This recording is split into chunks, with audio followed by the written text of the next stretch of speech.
नमस्कार, मैं हूं कुमार गजेंद्र। जनपद ऑन द स्पॉट में आपका स्वागत है। आज हम बात करने जा रहे हैं अतीक अहमद के ऊपर। जी हां, बड़ा सवाल यह है, अतीक अहमद के शूट आउट को लेके बड़ी बड़ी बातें हो रही हैं देश के अंदर, लेकिन जो लोग अतीक अहमद के मारे जाने पर सवाल उठा रहे हैं, ऐसे लोगों से एक सवाल मैं करना चाहता हूं, उनको जानना चाहता हूं कि अतीक अहमद के मारे जाने पर इतना बवाल क्यों मचा है। एक गुंडे को अगर मारा गया, जिसने हजारों लोगों को मारा, अगर उसको उसके राइवल्स ने, उसके दुश्मनों ने मार दिया तो इतना बवाल मचाने की आवश्यकता नहीं है। और सबसे बड़ा सवाल यह है कि क्या अतीक अहमद आईएसआई का, पाकिस्तानी खुफिया एजेंसी आईएसआई का स्लीपर सेल था? लगता है तो है जैसे वो स्लीपर सेल था, क्योंकि स्लीपर सेल होते हुए उसने पकड़े जाने के बाद एजेंसियों के सामने यह बात स्वीकार की है कि वो पाकिस्तानी खुफिया एजेंसी आईएसआई के लिए काम करता था। अगर काम करता था तो क्या करता था? आईएसआई उसको पैसा क्यों देना चाहती थी? आईएसआई उसे हथियार क्यों भेज रही थी? यानी कि आईएसआई एक ऐसी पाकिस्तानी खुफिया एजेंसी है जो बिना मतलब के कोई काम नहीं करती है।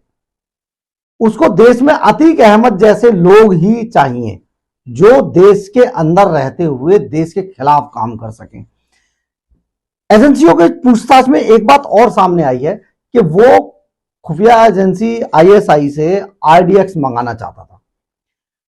अब बताइए वो आरडीएक्स क्यों मंगाना चाहता था? आरडीएक्स कोई छोटी मोटा एक्सप्लोसिव नहीं है, बहुत बड़ा एक्सप्लोसिव है जिसका बड़े बड़े बम धमाकों में इस्तेमाल किया गया है।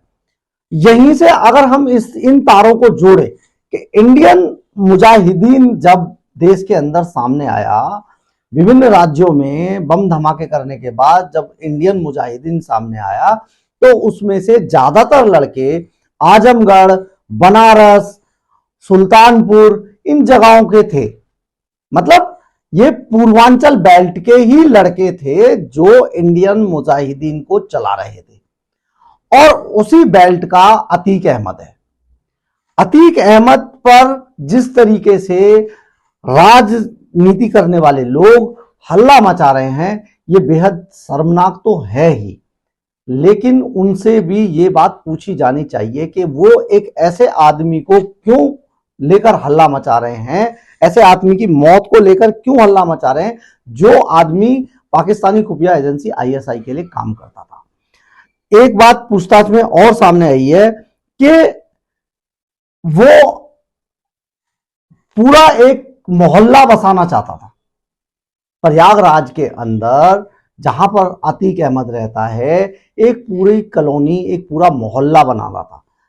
कॉलोनी तो हम तब कहते हैं जब वहां पर सभी धर्मों के लोग रहते हों, लेकिन जहां पर एक ही स्थान पर बहुत सारे एक ही धर्म के रहते हैं लोग, उसको मोहल्ला कहा जाता है। बीबीसी ने काफी समय पहले एक डॉक्यूमेंट्री बनाई थी जो आज भी बीबीसी के पोर्टल पे मौजूद है, मुसलमानी मोहल्ला। तो ये जो मोहल्ला शब्द आता है, तो अतीक अहमद भी एक मोहल्ला बसाना चाहता था अपने लोगों को लेके। आखिर वो ऐसा क्यों करना चाहता था? कहीं ऐसा तो नहीं कि अतीक अहमद का कोई प्लान हो, कोई बड़ा प्लान हो आईएसआई के साथ मिलकर?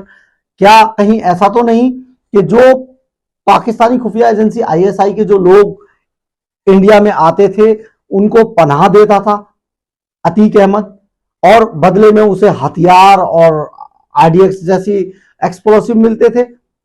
ड्रोन से और तो बहुत सारे गैंगस्टर्स हैं, एनआईए ने उन पर बहुत सारी कार्रवाई की है इंडिया के गैंगस्टर्स पर, लेकिन सीधे सीधे अभी तक किसी भी गैंगस्टर का आईएसआई से लिंक सामने नहीं आया।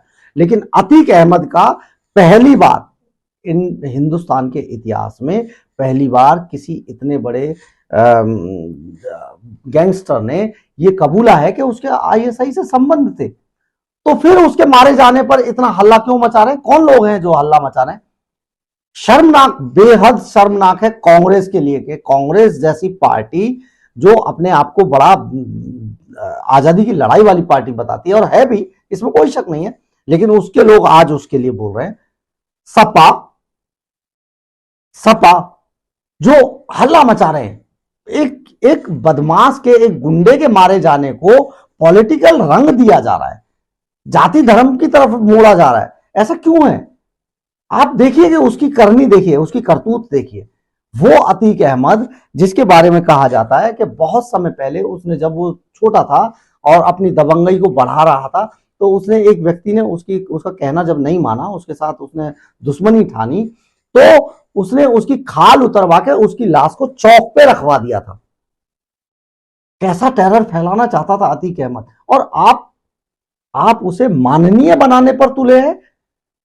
शर्म तो उन लोगों को भी आनी चाहिए जिन्होंने उसे संसद और विधानसभा में भेजा था। उनको इस बात पर खेद प्रकट करना चाहिए कि ये हमसे गलती में हुआ कि हमने इस तरीके के आदमी को, जो आईएसआई का एजेंट था, जो स्लीपर सेल था भारत में, उसको हमने माननीय बना दिया। उनको शर्म, उनको खेद प्रकट करना चाहिए। लेकिन वो इसको और बढ़ाए जा रहे हैं। और एक बात और, कि इस शूट आउट के पीछे चाहे जो भी रहा हो, लेकिन एक एंगल और है जो सभी लोग भूले हुए हैं। कहीं इस शूट आउट के पीछे, कहीं अतीक और अशरफ को मरवाने के पीछे उसकी बीवी शाइस्ता तो नहीं है? हम ऐसा इसलिए कह रहे हैं कि शाइस्ता अब इस गैंग की संचालक होंगी, और शाइस्ता गुड्डू मुस्लिम, जो बमबाज गुड्डू मुस्लिम है, उसके साथ फरार है। उनकी दोनों की लोकेशन सुरक्षा एजेंसियों को, पुलिस को लगातार एक साथ मिल रही है। तो कहीं ऐसा तो नहीं कि शाइस्ता ने ही इनका काम तमाम करा दिया हो? अंडरवर्ल्ड में ऐसा तो चलता है, बीवियां तो कब्जा करती हैं। एक तरफ मुख्तार अंसारी की बीवी भी फरार है, 50,000 का उन पर भी इनाम है, इधर शाइस्ता भी फरार है।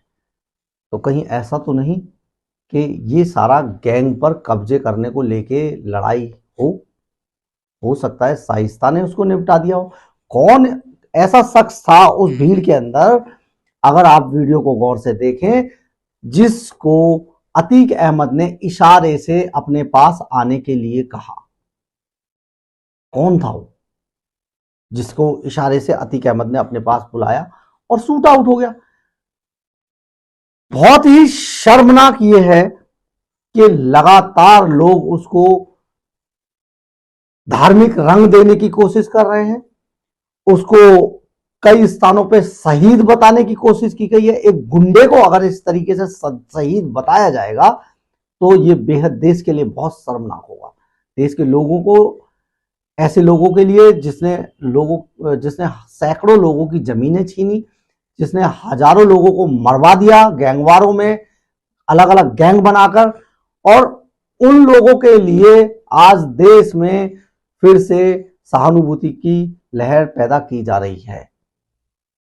सोचना आपको होगा, सोचना सरकारों को होगा, सोचना जो माननीय उसके पक्ष में बोल रहे हैं उनको होगा कि उन्हें शर्म करनी चाहिए या उन्हें उसका महिमा मंडन करना चाहिए। गुंडा तो गुंडा होता है और गुंडे का इलाज गोली होती है। कानून पिछले 40 सालों से एक भी आदमी कोर्ट में नहीं पहुंच पाया, एक भी आदमी गवाह नहीं बन पाया, 10-10 जजों ने केस सुनने से मना कर दिया। तो आप किस कानून की बात कर रहे हैं? किस कानून की बात कर रहे हैं जिसके तहत उसका न्याय होता? नहीं हो सकता था, क्योंकि नहीं हुआ। इसलिए नहीं हुआ कि वो किसी को अदालत तक नहीं पहुंचने देता था। अगर किसी को मेरी बात गलत लग रही हो तो वो उमेश पाल हत्याकांड को देख ले एक बार, उस वीडियो को, किस तरीके से गोलियां बरसाई गई, किस तरीके से बम चलाए गए, और उसको टेरर बनाने के लिए बाकायदा वहां पर असद 47 लेके आया था। सुरक्षा एजेंसियां, पुलिस जो है जांच में ये कह रही है कि 47 उनको बरामद हुई है उस कार से, और 47 से वो गोलियां बरसाना चाहता था। लेकिन 47 के अचानक लॉक हो जाने के बाद, यानी कि 47 कॉक नहीं हुई, इसलिए गोली फंस जाने के कारण, इसलिए असद ने पिस्टल से गोलियां बरसाई। अब फैसला आपको करना है कि आपको उसे शाबाशी देनी है, शहीद बनाना है, या एक गुंडे को गुंडे ही रहने देना है। धन्यवाद।